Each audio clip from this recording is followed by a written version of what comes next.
गुड्डू बेटा, मेरा इंतजार करना। मुझे दूर से देखकर मेरे पास थोड़े चले आना।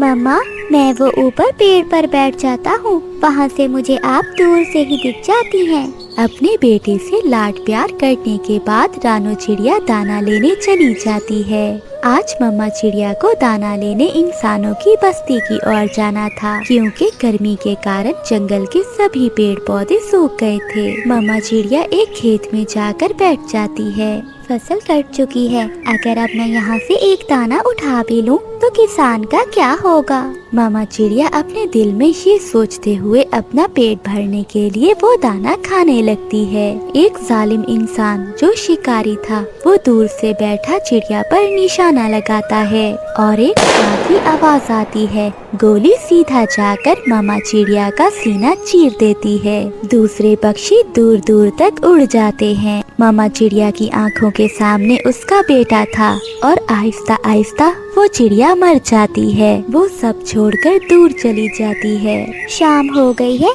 मम्मा को अब तक तो आ जाना चाहिए था। मैं थोड़ा दूर जाकर देखता हूँ। कालू, इंसानों की बस्ती की तरफ कौन गया था आज? मैंने देखा था रानू चिड़िया इंसानों की बस्ती की तरफ दाना लेने जा रही थी। मैंने गोली के चलने की आवाज सुनी थी। लगता है किसी शिकारी ने रानू चिड़िया को मार दिया है। इतने में तोता भागा भागा वहाँ आ जाता है। मार दिया, उस जालिम शिकारी ने मासूम चिड़िया को मार दिया। उसने छोटे से बच्चे से उसकी माँ छीन ली। उसका बच्चा तो अभी बहुत छोटा है, वो कैसे जी पाएगा? वो बच्चा अब कैसे बर्दाश्त कर पाएगा? वो तो अपनी माँ का इंतजार कर रहा होगा। मैं अभी जाता हूँ और जाकर उसे बता देता हूँ। फिर तोता रानू चिड़िया के घोंसले की तरफ उड़ता है। रानू चिड़िया का बेटा दूर से पंखों की आवाज सुनकर खुशी से उछलने लगता है। मम्मा आ गई, मेरी मम्मा आ गई। मगर पास आने पर पता चलता है वो तो मिठू तोता था। तोते अंकल आप?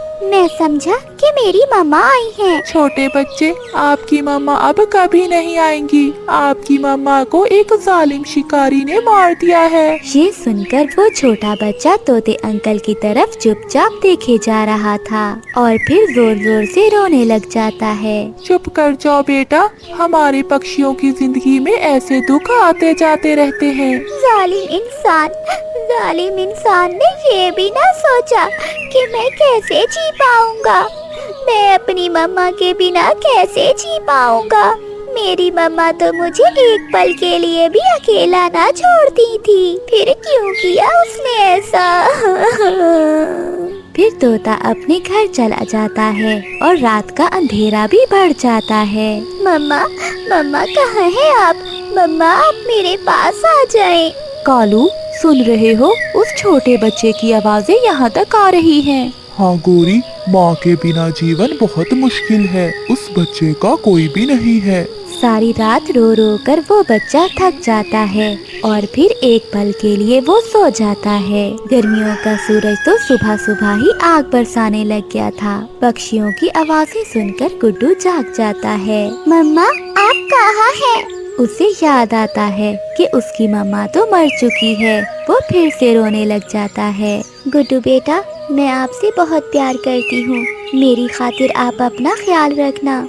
मैं साथ रहूं या ना रहूं, आप अपना ख्याल रखना मेरी जान। गुड्डू को अपनी मम्मा की बात याद आती है और वो अपने घोंसले से उड़ता है। वो नदी पर जाता है। आज गुड्डू पहली बार अपने घोंसले से बाहर निकला था। नदी पर बैठा हुआ एक बुरा कौवा गुड्डू को देख लेता है। नरम नरम चिड़िया का बच्चा, वो भी अकेला। मेरी मौसी चील तो इसे खाकर खुश हो जाएगी। फिर वो कौवा गुड्डू के पास जाता है। बेटा, आप वही हो ना जिसकी माँ को कल शिकारी ने मार दिया था? जी अंकल, मेरी मम्मा को शिकारी ने मार दिया है। तुम चिंता ना करो, तुम मेरे साथ चलो। साथ वाले जंगल में एक दुकान है, वहाँ से नई मम्मा मिल जाती है। मैं तुम्हें नई मम्मा ले दूंगा। ये सुनकर गुड्डू हैरान हो जाता है। अंकल, क्या सच में ऐसा होता है? हाँ, एक बार मेरी मम्मा भी मर गई थी और मैंने तो उसी दुकान से ली थी अपनी नई मम्मा। चलो मैं तुम्हें भी लेकर देता हूँ। बुरे कव्वे की बातों में आ जाता है। किसी को बताना नहीं कि तुम कहाँ जा रहे हो। अगर पता चल गया तो दुकान वाला अंकल तुम्हें नई मम्मा नहीं देगा। फिर गुड्डू कव्वे के साथ चल देता है। आधे रास्ते में गोरी कव्वी गुड्डू को बुरे कव्वे के साथ जाता हुआ देख लेती है। गोरी कव्वी बुरी तो जरूर थी, मगर वो चिड़िया की बचपन की दोस्त थी। वो बुरे कव्वे की नीयत को जान लेती है और उसे रोक लेती है। बुरे कव्वे, कहाँ जा रहे हो इस बच्चे को साथ लेकर? कहीं नहीं, मैं तो इसे खिलौने लेकर दूंगा और आइसक्रीम लेकर दूंगा। नहीं अंकल, मुझे कुछ नहीं चाहिए, मुझे बस मेरी मम्मा चाहिए। आप जाएं आंटी, ये अंकल मुझे दुकान से नई मम्मा लेकर देंगे। दफा हो जाओ गंदी मोटी आँखों वाले, वरना मैं मार मार कर तुम्हारी ये आँखें फोड़ दूंगी। मैं तो ऐसे ही। कालू, कालू आना जरा, देखना इस बुरे कव्वे को। फिर बुरा कव्वा वहाँ से डरता हुआ भाग जाता है। गुड्डू बेटा, माँ एक बार मिलती है। इस दुनिया में कोई ना तो माँ का प्यार दे सकता है और ना ही कोई माँ की जगह ले सकता है। सब रिश्तों से प्यारा रिश्ता माँ का ही होता है। तू चल बेटा, तू मेरे साथ चल। आज से तू मेरे घर में ही रहेगा और मैं तुम्हारी माँ हूँ। फिर गोरी कव्वी गुड्डू को अपने साथ अपने घर ले जाती है। वो कबूतर सुबह से उड़ रहा था। वो बहुत थका हुआ था, मगर उसे आज फिर से अपने बेटे के लिए एक दाना तक ना मिला था। जब से उसकी पत्नी मर गई थी, उसे अपने बेटे की देखभाल भी करनी थी और उसके लिए भोजन भी लेकर आना होता था। नदी के पास एक दाना देखकर कबूतर वहाँ उतरता है। कहाँ मुंह उठाए आ गए हो? ये इलाका मेरा है और ये दाना भी मेरा है। तुम यहाँ से जा सकते हो। कव्वे, मेरा बेटा 3 दिन से भूखा है, वो मेरा इंतजार कर रहा होगा। आप मुझ पर थोड़ी कृपया करें और ये दाना मुझे लेकर जाने दें। बेटा तुम्हारा भूखा है, मेरा नहीं। भाग जाओ यहाँ से, वरना एक लगाऊंगा। कबूतर दुखी मन के साथ वहाँ से चला जाता है। बाबा, मैं नहीं बोलता आपसे। मैं सुबह से आपका इंतजार कर रहा हूँ। पता है, मुझे कल से भूख लगी हुई है। मैंने कल भी कुछ नहीं खाया। कबूतर खामोश था। अपने बेटे के किसी सवाल का जवाब भी उसके पास नहीं था। क्या आज फिर भोजन नहीं मिला? बाबा सॉरी, मैं गुस्से में कुछ ज्यादा ही बोल गया। सॉरी बाबा, मैं तो मजाक कर रहा था। मुझे तो भूख नहीं है, मैंने तो पानी पी लिया था। फिर कबूतर अपने बेटे को अपने सीने से लगाकर रोने लग जाता है। मुझे माफ करना मेरे बेटे, मैं आपकी कोई भी खुशी पूरी नहीं कर सका। मैं समझता हूँ पापा, मम्मा नहीं है। जब से मम्मा हमें छोड़कर गई है, हमारा जीवन बहुत दुखी हो गया है। फिर वो दोनों बाप बेटा भूखे ही सो जाते हैं। अगले दिन कबूतर बाहर जाने लगता है तो अपने पिता के हाथ में हार देखकर किकी अपने पिता से कहता है, बाबा ये हार तो मम्मा का है, आप इसे कहाँ लेकर जा रहे हैं? बेटा, इस जंगल में तो कुछ मिल नहीं रहा। मैं ये हार बेचकर आपके लिए कुछ खाने को ले आता हूँ। मगर बाबा, ये हार तो मम्मा की निशानी है। बेटा, मैं बहुत मजबूर हूँ, इसके अलावा मेरे पास कोई उपाय नहीं है। आप मुझे अब जाने दें। वापस आकर मुझे आपको नदी पर भी लेकर जाना है। फिर कबूतर अपनी पत्नी का हार लेकर वहाँ से उड़े जा रहा था।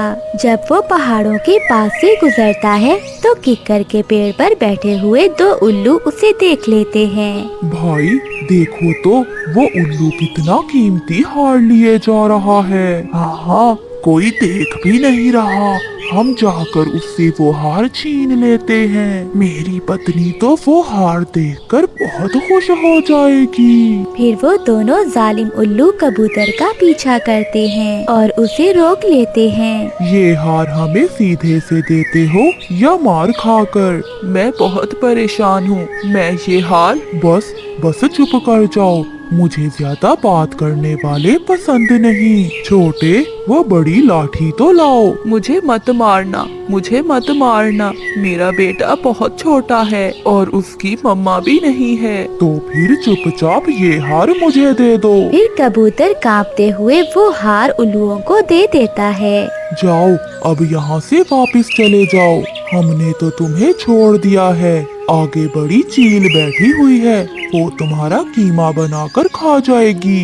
कबूतर डरता हुआ वापस उड़ जाता है। वो थोड़ी दूर जाकर एक पेड़ पर बैठ जाता है। ऐसा समय मैंने पहले जिंदगी में कभी नहीं देखा। मैं बहुत कमजोर हो गया हूँ। अपने बेटे की खातिर मुझे सबसे डरना पड़ता है। मेरा बेटा अभी छोटा है। एक कच्चा बेर उस पेड़ पर लगा हुआ था, जिसे देखकर कबूतर बहुत खुश होता है। वो तो ऐसे खुश था जैसे उसे कोई बड़ा खजाना मिल गया हो।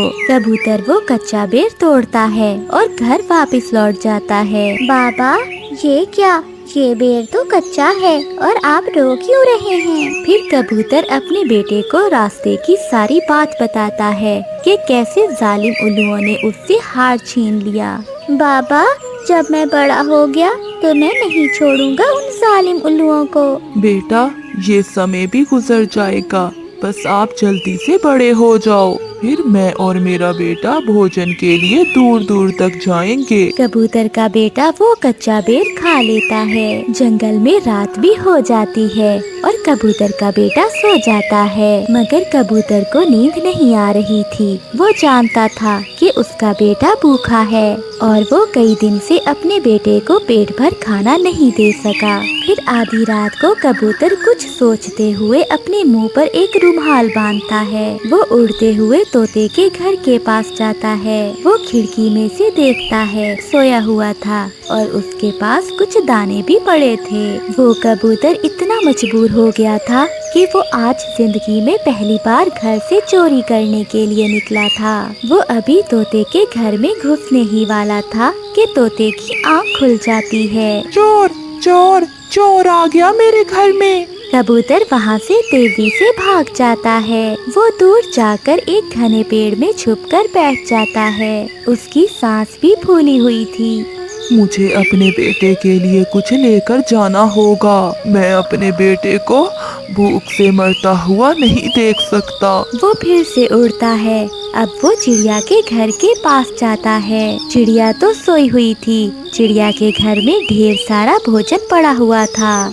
वो थोड़े से दाने उठा लेता है। वो समझता है कि चिड़िया सोई हुई है, मगर रानो चिड़िया उसे देख लेती है। मगर न जाने क्यों चिड़िया खामोश रहती है। वो कबूतर को ऐसा करने से नहीं रोकती। फिर कबूतर वहाँ से दाने उठाकर भाग जाता है। बेचारा, न जाने आज कितना मजबूर होके अपने घर से निकला होगा। हम में से किसी ने भी लूसी के मर जाने के बाद इसका हाल तक नहीं पूछा। उठो बेटा, किकी उठो बेटा। बाबा, आज तो आप बहुत खुश लग रहे हैं। आज मैं अपने बेटे के लिए ढेर सारा भोजन लाया हूँ। ये देखो बेटा, सारा खा जाओ। बाबा, क्या चोरी की है आपने? ये सुनकर कबूतर का रंग उड़ जाता है। नहीं बेटा, आप खाओ जल्दी से, फिर हमें नदी पर भी जाना है। बाबा, रात को ये दाने हमारे घर में नहीं थे। ऐसा कहते हुए किक्की वो दाने खाना शुरू करता है। कबूतर जान गया था कि उसके बेटे को पता चल गया है कि आज उसने चोरी की है। चिड़िया उनके घर आती है। चिड़िया के पास एक टोकरी थी जिसमें ढेर सारा भोजन था। रानो चिड़िया को देखकर कबूतर डर जाता है। कबूतर भैया, मैं बहुत शर्मिंदा हूँ। मुझे समय ही नहीं मिला। मैं भूल गई कि आप अकेले हो और जंगल में भोजन की कमी है। आज से आप रात को भोजन की खोज में नहीं जाएंगे। ये सारा भोजन आप रख लें। ये सुनकर कबूतर रोने लग जाता है। चिड़िया बहन, मुश्किल है, बहुत मुश्किल समय है। कबूतर भैया, आशा रखें, एक दिन आपके घर में बहुत खुशियाँ ही खुशियाँ होंगी जब हम किकी की शादी करेंगे। मम्मा, आप मुझसे ज्यादा प्यार करती हैं या पापा? मैं आपसे ज्यादा प्यार करती हूँ। नहीं गुड़िया बेटी, मैं आपसे ज्यादा प्यार करता हूँ। रुके रुके, मैं आपको बताती हूँ। 1 2 3, 4, 5। पापा मुझसे ज्यादा प्यार करते हैं। देखा देखा, गुड़िया ने ठीक कहा। तो ठीक है, आज रात आपके पापा आपको सुलाएंगे, तो उठकर मेरे पास ना आ जाना। मैं सुला लूंगा अपनी गुड़िया को। चिड़ियों का परिवार रोज ऐसी बातें करते करते सो जाता था। आधी रात को गुड़िया की आंख खुल जाती है और उसको डर लगने लगता है। वो अपनी मम्मा के घोंसले में चली जाती है। अब जाओ अपने पापा के पास। पापा ने सुबह दाना लेने भी जाना है, उनकी नींद खराब हो जाएगी। तो फिर मम्मा चिड़िया अपनी बेटी को अपने पंखों में लेकर सो जाती है। सुबह हो जाती है, पापा चिड़िया दाना लेने के लिए निकल जाते हैं। मम्मा चिड़िया घर के कामों में मगन हो जाती है। गुड़िया बेटी, आप बाहर धूप पे बैठ जाओ, मैं छोटे छोटे तिनके ले आऊं छत पे लगाने के लिए। मम्मा, आप भी ना हर रोज तिनके लेने चली जाती हैं। बेटी, घर की भी तो देखभाल करनी होती है, नहीं तो घर टूट जाएगा। मम्मा चिड़िया चली जाती है और गुड़िया घर के बाहर बैठ जाती है। पापा चिड़िया सारा दिन उड़ता है। ठंड का मौसम था। इन दिनों जंगल में दाना ढूंढना कोई बच्चों का खेल ना था। बहुत मुश्किल से दाना मिलता था। आखिरकार पापा चिड़िया को एक पाली गेहूं की मिल जाती है। दोस्त, 2-3 दाने आप भी खा लें, आप भी कब से भूखे हैं। नहीं, ये दाना मेरी बेटी गुड़िया और उसकी माँ का पेट भरेगा। मैं ये थोड़ा सा दाना अपने परिवार के लिए लेकर जाऊंगा। फिर पापा चिड़िया वो गेहूं की बालियां लेकर घर को चला जाता है। आज आपने बहुत देर कर दी घर लौट आने में। हाँ, मुझे कुछ काम था, बहुत दूर निकल गया था। पापा चिड़िया घर में ये नहीं बताते थे कि जंगल में दाना है ही नहीं या दाना कितना मुश्किलों से मिलता है। पापा, आप भी तो खा लें दाना। मैंने रास्ते में ही पेट भरकर दाना खा लिया था, मैं बस पानी पी लेता हूँ। मैं डालकर दूं पानी? नहीं, आप दाना खाओ, मैं पानी पी लेता हूँ। पापा चिड़िया पानी पीकर सो जाता है। मम्मा चिड़िया और गुड़िया रानी भी दाना खाकर सो जाती हैं। दूसरे दिन सुबह सवेरे मिट्ठू तोता उनके घर आता है। मानो दोस्त, ये लो, ये दाना आप खा लो, आप 2 दिन से भूखे हो। नहीं, मैंने दाना खा लिया था। क्या आपने दाना नहीं खाया था? मिट्ठू तोता दाना देकर वहाँ से चला जाता है। मामा चिड़िया के आंखों में आंसू आ जाते हैं। आप भी हमारे साथ मिलकर दाना खा लेते। पापा, आप ऐसा कैसे कर सकते हैं? आप भूखे पेट हो और हम दाना खा लें। अंदर से पापा, ऐसा नहीं करना। ठीक है मेरी बेटी गुड़िया, आप ये दाना खा ले और मैं रास्ते में ही खा लूँगा। नहीं, हम माँ बेटी आज आपके साथ जाएंगे। हम देखेंगे जंगल में दाना कैसे मिलता है। नहीं, आप घर बैठो, बाहर खतरा भी है और ठंड भी। जाएंगे, मम्मा ठीक कहती है, हम जाएंगे। फिर दोनों जिद करके पापा चिड़िया के साथ चली जाती हैं और वो सब उड़ते उड़ते मैदान में पहुंच जाते हैं। मैं पहाड़ों की तरफ से आया हूँ, वहाँ दाना तो है लेकिन खतरा बहुत है। आज सुबह से जंगल में चील मंडला रही है, मगर दाना तो लेना होगा। अगर दाना ना मिला तो हम अपने परिवार का पेट कैसे भरेंगे। मामा चिड़िया और गुड़िया ये सारी बात सुन रही थी। उनके लिए ये नई बात थी। वो नहीं जानती थी कि जंगल में इतना खतरनाक हो सकता है। चले, यहाँ से हम चले, ये ना हो चील यहाँ पे आ जाए। उनकी ये बात सुनकर पापा चिड़िया हंसने लग जाता है। ये तो हर रोज का काम है, कभी चील का आसमान में आना, कभी शिकारी का और कभी लुटेरे पक्षी का, ये सब तो चलता ही है। वो सब वहाँ से उड़ते हैं। पापा चिड़िया, गुड़िया और मम्मा चिड़िया को एक पेड़ पर बिठाकर चला जाता है। पापा चिड़िया दाना लेने चला जाता है। मम्मा, मुझे तो बहुत डर लग रहा है। पापा हर रोज इन खतरों से कैसे निपट लेते हैं, लेकिन आपके पापा ने कभी बताया ही नहीं इन चीजों के बारे में।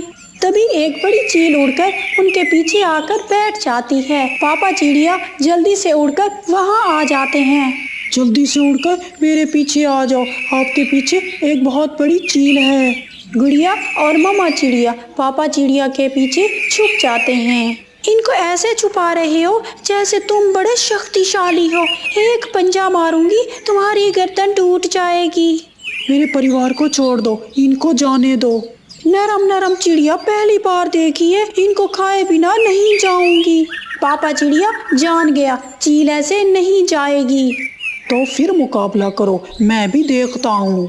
चील पापा चिड़िया पर झपट पड़ती है और लड़ाई शुरू हो जाती है। चील थोड़ी देर बाद थक जाती है और वो वहाँ से भाग जाती है। पापा चिड़िया भी एक पेड़ के नीचे गिर जाता है और उसका शरीर खून से लथपथ होता है। उठिए उठिए, क्या हो गया है? हमने तो ऐसा सोचा भी नहीं था। मेरी गुड़िया का ध्यान रखना। यही आखिरी बात करके पापा चिड़िया की वही मौत हो जाती है। मम्मा मम्मा, पापा से कहना बात करें। पापा चुप क्यों कर गए हैं? वो रोती हुई दोनों माँ बेटी घर को लौट आती हैं। उस रात मामा चिड़िया और गुड़िया घर में अकेली थी। पापा चिड़िया का घोंसला खाली था। बेटी, आप उस दिन पूछ रही थी ना, आपसे ज्यादा प्यार कौन करता है? आपके पापा आपसे बहुत प्यार करते थे। अपने परिवार के लिए उन्होंने अपनी जान तक दे दी और वो सब कुछ हमारी आंखों के सामने हो गया और हम कुछ भी ना कर सके। मम्मा, पापा तो कहते थे ताना बहुत आसानी से मिल जाता है। वो अपना दुख कहाँ बताते थे, वो सब कुछ हमसे छुपा लेते थे। दूसरे दिन मामा चिड़िया अपने पति के दोस्तों के साथ दाना लेने जाती है। मानो चिड़िया, पक्षियों के जीवन में ये दिन आते जाते रहते हैं। आपको हिम्मत और हौसले के साथ काम करना होगा, फिर ही आप अपनी बेटी का पालन पोषण कर सकोगी। हाँ कवि भैया, मुझे एक नई उम्मीद और एक नए हौसले के साथ जीना होगा। अपने लिए ही ना सही तो अपनी बेटी के लिए ही जीना होगा। फिर वो दोनों वहाँ से उड़ जाते हैं। आज भी चील जंगल में मंडला रही थी, लेकिन आज मामा चिड़िया को चील से डर नहीं लग रहा था। लेकिन उसको हकीकत का पता चल गया था कि जैसे भी हूँ हालात, दाना तो कमाना ही होता है। आधी रात का वक्त था। मामा चिड़िया के बेटे कुकू को बहुत ठंड लग रही थी। मम्मा, मुझे बहुत ठंड लग रही है, आप ये खिड़की बंद कर देना। कुकू बेटा, ये खिड़की तो टूटी हुई है, मैं इसको कल मुरम्मत कर दूंगी। अभी मैं इस पे कोई कपड़ा लगा देती हूँ। मामा चिड़िया वहाँ से उड़ती है और खिड़की के ऊपर अपना दुपट्टा लगा देती है और खुद को तसल्ली देती है जैसे खिड़की बंद ही हो गई हो। कुकू बेटा, अब मैंने खिड़की बंद कर दी है। मम्मा, लेकिन ठंडी हवा तो फिर भी आ रही है। मैं अपने बेटे को पंखों में छुपा लेती हूँ और मामा चिड़िया अपने बेटे को अपने पंखों में छुपाकर सो जाती है। रात तो गुजर ही जाती है। सुबह होते ही मामा चिड़िया कबूतर लकड़हारे के पास जाती है। कबूतर भैया, मेरे घर की खिड़की टूट गई है, मेरे घर की खिड़की मुरम्मत कर देना। सारी रात मेरा बेटा ठंड की वजह से सो नहीं पाया। चिड़िया, अभी तो मेरे पास लकड़ी नहीं है, अभी तुम जाओ, मैं लकड़ी काट कर लाऊंगा। ठीक है कबूतर भैया, आप भूल ना जाइएगा। आज रात हमने बहुत मुश्किल से गुजारी है। मामा चिड़िया वहाँ से उड़ती है। जब घर आती है, कुकू को बहुत तेज बुखार हो गया था। उसको रात की ठंडी हवा से ठंड लग गई थी। मम्मा, खिड़की ठीक हो जाएगी ना आज रात? हाँ बेटा, मैं गई थी कबूतर लकड़हारे के पास, वो थोड़ी देर में लकड़ी लेकर आ जाएगा। तुम्हें बहुत तेज बुखार है, मैं अभी बुलबुल को बुलाकर लाती हूँ। फिर मामा चिड़िया वहाँ से डॉक्टर बुलबुल को बुलाने चली जाती है। बुलबुल बहन, मेरे बेटे को बहुत तेज बुखार है, आप मेरे साथ मेरे घर चलिए। पहले मैं आई हूँ बुलबुल को लेने, बुलबुल मेरे साथ जाएगी। मेरा जग्गू बेटा पूरी रात खांसता रहा है। रानो, आप जाइए, मैं गौरी के बेटे को चेक करके अभी आती हूँ। ठीक है बुलबुल बहन, आप भूल ना जाना, मेरा बेटा सारी रात जागता रहा है, उसको ठंड की वजह से नींद नहीं आई। मामा चिड़िया वहाँ से वापस घर चली जाती है। बुलबुल अपना बॉक्स उठाती है और गौरी कवि के साथ चली जाती है। गौरी, मैंने तुम्हारे बेटे को दवा दे दी है, तुम अपने बेटे को ठंड से बचाना। बुलबुल, तुम चिंता ना करो, मेरे घर 2 हीटर हैं, ठंड तो मेरे घर को छू ही नहीं सकती। बुलबुल चिड़िया के घर आ जाती है। चिड़िया, इसको तो बहुत तेज बुखार है, इसको तो बहुत ठंड लगी हुई है, तुम्हें अपने घर को गर्म करने के लिए हीटर की जरूरत है, बच्चे को बहुत ठंड लग गई है। बुलबुल बहन, मैं गरीब चिड़िया, मैं हीटर कैसे खरीद सकती हूँ? वो तुम्हारी पड़ोस गौरी के पास 2 हीटर हैं, तुम उससे एक मांग लो। जब तुम्हारा बेटा ठीक हो जाएगा तो तुम वापस कर देना। फिर बुलबुल चली जाती है और मामा चिड़िया गौरी कवि के पास हीटर मांगने के लिए चली जाती है। गौरी बहन, मुझे बुलबुल डॉक्टर ने बताया है तुम्हारे घर 2 हीटर हैं। तो क्या करूं? एक हीटर नदी में फेंक दूं? नहीं नहीं बहन, आप एक हीटर 2-4 दिनों के लिए मुझे दे दें। मेरे बेटे को बहुत ठंड लगी हुई है। मेरा बेटा ठीक हो जाएगा तो मैं वापस दे जाऊंगी। तुम्हें गंदी मोटी बुलबुल ने ये नहीं बताया कि मेरा जग्गू भी बीमार है, उसको भी ठंड लगी हुई है, उसे भी गर्म हवा की जरूरत है। चल चल भाग यहाँ से, मेरे पास कोई हीटर वीटर नहीं है। मामा चिड़िया वहाँ से निराश होकर चली जाती है। जाते जाते चिड़िया दोबारा कबूतर के पास जाती है। कबूतर भैया, मैं इंतजार करके दोबारा आई हूँ। मेरे घर की खिड़की ठीक कर दें। ठंडी हवा पूरी रात सोने नहीं देती। रानो चिड़िया, मैंने बहुत कोशिश की लेकिन मुझे कोई लकड़ी नहीं मिली। मुझे लकड़ी मिलेगी तो मैं तभी आऊँगा। या फिर ऐसा करते हैं, तुम्हारी पुरानी खिड़की को मुरम्मत कर देते हैं। जब गर्मियाँ आएंगी तो फिर निकाल लेंगे। कबूतर भैया, अब ठंड है, अब ठंड को देखें। हाँ, ठंड का सोचें, जब गर्मी आएंगी तभी देखेंगे। फिर कबूतर रानो चिड़िया के घर जाता है। कबूतर भैया, आप खिड़की ठीक करें, जब तक मैं कोई हीटर का जुगाड़ लगा कर आती हूँ।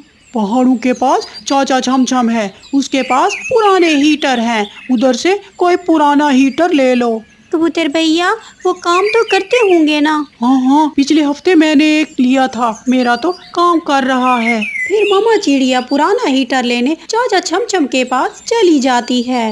रानो चिड़िया, ये है तो बहुत पुराना हीटर, लेकिन तुम्हारे घर को बहुत गर्म रखेगा। रानो चिड़िया चाचा छमछम से पुराना हीटर लेकर घर चली जाती है। मामा चिड़िया अभी आधे रास्ते में ही पहुंची थी कि पीछे से एक चालाक कौवा आ जाता है, जिसका नाम भूरा कौवा था। चिड़िया, ये हीटर तुम कहाँ से लाई हो? कवे भैया, ये मैं चाचा छमछम से पुराना हीटर लाई हूँ। क्या ये पुराना हीटर है?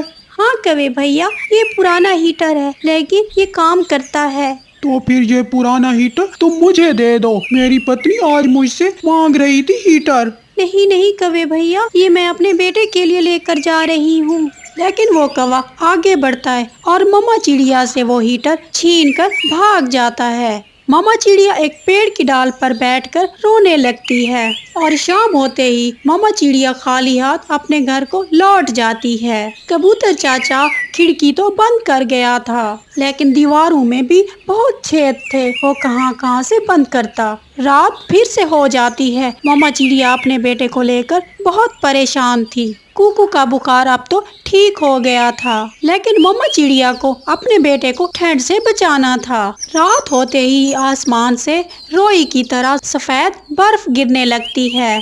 अगर मैं ऐसे ही हाथ पर हाथ रखकर बैठी रही तो मेरा बेटा कुकू मर जाएगा। मैं ऐसा नहीं होने दूंगी। मामा चिड़िया चूल्हे में आग जलाती है, लेकिन लकड़ियाँ गीली होने की वजह से आग नहीं जलती, धुआं हो जाता है। कुकू बेटा, मैं अभी कुछ सूखी लकड़ियाँ इकट्ठी करके लाती हूँ, जिनसे आग जल जाएगी।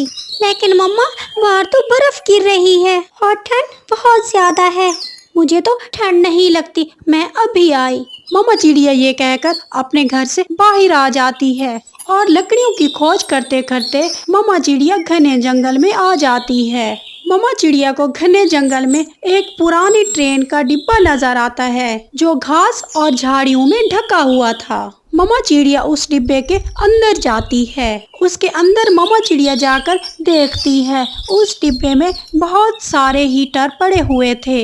उनमें से एक हीटर मामा चिड़िया उठा लेती है। मामा चिड़िया ये देखकर बहुत खुश होती है और उनमें से एक हीटर उठा लेती है। सच ही कहते हैं, जब ऊपर वाला दे तो कहीं से भी दे सकता है। मामा चिड़िया वो हीटर लेकर घर चली जाती है और घर जाकर वो हीटर को चलाती है और उसका घर एकदम गर्म हो जाता है। मम्मा, ये आधी रात को आप हीटर कहाँ से लाई हैं? बेटा, मैं गरीब जरूर हूँ, लेकिन मैंने कभी किसी का बुरा नहीं चाहा, इसलिए ऊपर वाला हमेशा मेरी मदद करता है। मुझे कहीं से भी नाउम्मीद नहीं करता और मुझे कभी भी नाउम्मीद नहीं होना पड़ता। फिर मामा चिड़िया का घर पूरी तरह गर्म हो जाता है और कई दिनों के बाद मामा चिड़िया मीठी नींद सोती हैं और चिड़िया का बेटा कुकू खुद को बहुत बेहतर महसूस कर रहा था और वो भी अपनी मामा के साथ लेटा हुआ था। ठंड का मौसम आने से पहले ही मामा चिड़िया ने अपने घर में बहुत सारा भोजन इकट्ठा कर लिया था। रानू चिड़िया का बेटा कुकू कभी चावल का दाना खाता, कभी मकई का दाना और फिर चावल का दाना और फिर मीठा फल खाता। कुकू भाई, आप बस भी कर दो ना, अब कितना खाओगे? मम्मा ने ये सब ठंड के मौसम के लिए इकट्ठा कर रखा है। खाऊंगा खाऊंगा, तुम्हारे क्यों पेट में दर्द हो रहा है? मेरे क्यों पेट में दर्द होगा? अगर तुम ऐसा ही खाते जाओगे तो पेट में दर्द तुम्हारे ही होगा। उनकी मम्मा घर से बाहर गई हुई थी और बच्चे घर में अकेले थे। लूसी, मैं हरियाली को पूछने जा रही हूँ, मैंने सोचा आपको साथ लेती जाऊँ। हाँ चिड़िया, सुना है कल से हरियाली को बहुत तेज बुखार है, गौरी कवि ने बताया था। फिर चिड़िया और उसकी सहेली लूसी कबूतरी हरियाली तोती के घर जाती हैं। गौरी कवि भी वहाँ बैठी हुई थी। हरियाली, अब आप कैसी हैं? पहले से बहुत बेहतर हूँ। 2 दिन के बुखार से शरीर में बहुत कमजोरी हो गई है। ठंड भी तो बहुत बढ़ रही है, जब तक बारिश नहीं होगी ठंड भी तो खत्म नहीं होगी। चिड़िया, अपने बच्चों को संभाल के रखना। कल बुलबुल ने मुझे बताया है कि जंगल के सारे बच्चों को बहुत ठंड लग रही है। गौरी बहन, मैं एहतियात तो बहुत करती हूँ, लेकिन बच्चे कहाँ समझते हैं। सुबह सवेरे घर से निकल जाते हैं। जंगल की यही रीत थी, जब भी कोई बीमार होता तो सब उसको पूछने जाते थे। वो सब एक दूसरे का बहुत ख्याल रखते थे। जब चिड़िया अपने घर पहुंचती है तो दोनों बहन भाई कुकू और गुड़िया एक दूसरे से लड़ रहे थे। तू बंदर, तू बंदरिया, तू गंदी चिड़िया। बच्चों, क्या हुआ है? क्यों तुम लड़ाई कर रहे हो? मम्मा, जब से आप गई हैं ये खाए ही जा रहा है, खाए ही जा रहा है, और जब मैंने मना किया तो मुझसे लड़ाई शुरू कर दी। बड़ा बनता है कुकू, शक्ल तो देखो जैसे राक्षस हो। कल से मेरे साथ नदी पे ना जाना।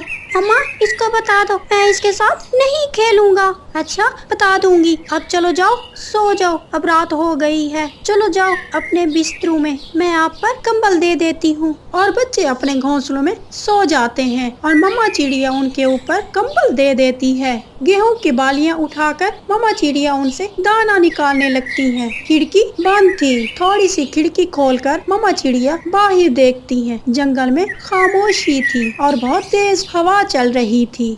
कितना डर लग रहा है ऐसी रात को देखकर। आधी रात हो जाती है और मम्मा चिड़िया भी सो जाती हैं। जब कुकू उठकर रोने लग जाता है। मम्मा मम्मा मम्मा। क्या हुआ है कुकू बेटा, क्यों रो रहे हो?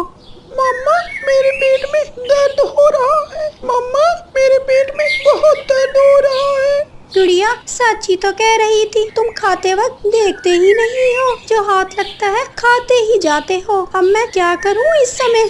मम्मा, बहुत दर्द है। मम्मा, यहाँ दर्द है। अच्छा, उल्टे होकर लेट जाओ। कुकू उल्टा होकर लेट जाता है। थोड़ी कम हुई है, फिर होने लगी है। मम्मा, बहुत दर्द होने लगी है। कुकू जोर जोर से रोने लग जाता है। उसके रोने की आवाज से गुड़िया भी उठ जाती है। कुकू को रोता हुआ देखकर गुड़िया उठकर अपने भाई कुकू के पास आ जाती है। गुड़िया कुकू को रोता हुआ देखकर बहुत डर जाती है। कुकू, क्या हुआ मेरे भाई, मेरे सोने भाई, क्या हुआ है? गुड़िया गुड़िया गुड़िया, मेरी बहन, मेरे पेट में बहुत दर्द है। गुड़िया, अपने भाई का बहुत ख्याल रखना, मैं कुछ करती हूँ। मम्मा चिड़िया अपना छाता उठाती है और घर से निकलती है। मेरा भाई, मेरा सोना भाई, चुप कर जाओ, मैं हूँ ना आपके पास। मैंने गलती की जो आपकी बात ना मानी। अगर मैं कम खाता तो मेरे पेट में दर्द ना होता। अपना ध्यान दूसरी तरफ करो। चलो, मैं आपको अपने स्कूल की बात बताती हूँ। मम्मा चिड़िया आधी रात को पड़ोसी कौवों के घर जाती है और दरवाजे पर दस्तक देती है। गौरी दरवाजा खोलती है। गौरी बहन, कुकू के पेट में बहुत दर्द है, वो बहुत रो रहा है। मुझे कुछ समझ नहीं आ रही, मैं क्या करूं इस वक्त। दवा तो मेरे घर भी नहीं है, अब तो बुलबुल के घर जाना होगा। रुको, मैं अपने घर से छाता उठा लाऊं। गौरी कवि अपना छाता उठाती है और मामा चिड़िया के साथ जाती है। हवा बहुत ठंडी थी, खून जमा देने वाली ठंड थी। गौरी कवि और मामा चिड़िया बहुत मुश्किल से उड़ती हुई किसी तरह बुलबुल के घर पहुंचती हैं और गौरी कवि बुलबुल का दरवाजे पर दस्तक देती है। कौन है? बुलबुल, मैं हूँ, मैं रानो चिड़िया। बुलबुल दरवाजा खोलती है। मेरे बेटे के पेट में बहुत दर्द है, जल्दी से मुझे पेट दर्द की दवा दे दें। चिड़िया, माफ करना, इस वक्त मेरे पास पेट दर्द की दवा नहीं है। ठंड के कारण ना मैं फूलों का रस निकाल सकी और ना मैं कोई जड़ी बूटी ला सकी। बुलबुल, वो बहुत रो रहा है, पेट दर्द का कोई उपाय तो होगा। झरने के दूसरी तरफ एक बड़ा पत्थर है, बड़े पत्थर के पास नीले फूल हैं। अगर वो नीले फूल मिल जाए तो कुकू के पेट का दर्द खत्म हो सकता है। वो फूल हम आपके पास लेकर आए। नहीं रानो चिड़िया, वो फूल एक कप पानी में उबाल कर वो पानी कुकू को पिला देना। चिड़िया जल्दी चलो, मुझे तो बहुत ठंड लग रही है। गौरी कवि और मामा चिड़िया वहाँ से उड़ती हैं। दोनों सहेलियाँ उड़ती उड़ती वहाँ झरनों के पास पहुँच जाती हैं। गुड़िया बहन, जल्दी से खिड़की से देखो, क्या मम्मा आ रही है? अच्छा कुकू भाई, मैं देखती हूँ। नहीं कुकू भाई, अभी तक तो मम्मा कहीं दिखाई नहीं दे रही। ना जाने मम्मा कब आएगी। जब गौरी और मामा चिड़िया झरनों के पास पहुँचती है, वहाँ काला पत्थर तो था लेकिन नीले फूल नहीं थे। मामा चिड़िया ये देखकर रोने लग जाती हैं। गौरी बहन, यहाँ तो कोई नीले फूल नहीं है, अब क्या होगा? मेरा बेटा तो बहुत रो रहा होगा। रानो चिड़िया रोने लग जाती है। फूलों के बीच एक सुंदर परी छुपी बैठी थी, जो गौरी कवि और रानो चिड़िया को देखकर फूलों के बीच छुप गई थी। मामा चिड़िया को रोता हुआ देखकर सुंदर परी से रहा ना गया। सुंदर परी फूलों के बीच से निकलकर सामने आ जाती है। मैं आपको देखकर छुप गई थी, आपको रोता हुआ देखकर मुझसे रहा ना गया। सुंदर परी, हमारे बच्चे के पेट में बहुत दर्द हो रही है, हम यहाँ पे नीले फूल लेने आई थी, लेकिन यहाँ तो कोई भी एक फूल नहीं है। वो नीले फूल तो मैं ले गई थी, मैंने अपने कमरे में नीले फूल लगाने थे। फिर सुंदर परी अपनी जादुई छड़ी हवा में लहराती है और नीला फूल हवा से पकड़कर मामा चिड़िया को दे देती है। मैं एक फूल तो अपने घर से ले आई हूँ, क्या इससे काम चलेगा? रानो चिड़िया बहुत खुश हो जाती है। आपका बहुत बहुत शुक्रिया, आपका नीला फूल देने के लिए। अगर इस फूल के पानी पिलाने से उसका दर्द खत्म ना हो तो आप उसको गरम गरम पानी में नमक डालकर पिला देना और उसका दर्द खत्म हो जाएगा। गौरी कवि और रानो चिड़िया सुंदर परी का धन्यवाद बोलकर वहाँ से उड़ती हैं और उनके पंख बुरी तरह ठंडे हो चुके थे। घर पहुंचकर रानो चिड़िया आग जलाती है। गौरी कवि वो फूल पानी में डालकर हंडिया चूल्हे पे डालती है। मम्मा, कब तक दवा तैयार हो जाएगी? बस थोड़ी देर मेरे बेटे। मम्मा, भाई उस वक्त से रो ही जा रहा है। वो फूल पानी में उबालने के बाद मामा चिड़िया वो पानी कुकू को पिला देती है। अभी 5 मिनट ही हुए थे, कुकू के पेट का दर्द खत्म हो जाता है। मम्मा, मैं ठीक हो गया हूँ, मेरे पेट का दर्द खत्म हो गया है। अच्छा, जल्दी से 2 दाने मकई के और 2 दाने चावल के खा लो। ये बात सुनकर गौरी कवि और मामा चिड़िया हंसने लगती हैं। बेटा, भोजन जितना भी ज्यादा हो फिर भी अपनी भूख के मुताबिक ही खाते हैं। पता है बाहर कितनी ठंड है, अगर वो हमें सुंदर परी ना मिलती तो अब तक तुम पेट के दर्द के लिए रो ही रहे होते। आंटी, मैं बहुत शर्मिंदा हूँ, आपको मेरी वजह से, आपको और मेरी मम्मा को मेरी वजह से ठंड में जाना पड़ा है। सॉरी मम्मा, सॉरी आंटी। फिर मामा चिड़िया कुकू को अपने गले से लगा लेती है। मम्मा, ठंड के मारे मेरा खून जम रहा है, मेरे पंख मेरा साथ छोड़ रहे हैं। मम्मा। गुड़िया बेटी रुको, मैं खिड़की बंद कर देती हूँ। मम्मा, खिड़की बंद करने से क्या होगा? अगर ऐसे ठंडे मौसम में गर्म बिस्तर ना हो तो ठंड कैसे रुक सकती है? मामा चिड़िया अपनी बेटी का ध्यान किसी और तरफ लगाने की कोशिश करती है। गुड़िया बेटी, जब मैं छोटी थी और मुझे जब ठंड लगती थी तो मैं अपनी माँ के साथ एक खेल खेला करती थी। मम्मा, वो खेल खेलने से क्या ठंड नहीं लगती? अगर ऐसा है तो वो खेल मैं आपके साथ भी खेलूंगी। तो फिर ठीक है, हम शुरू करते हैं। मम्मा चिड़िया अपनी बेटी गुड़िया को घर से बाहर लेकर चली जाती है। मेरा नाम है मम्मा और आपका नाम है बेटी, और खेल हुई शुरू।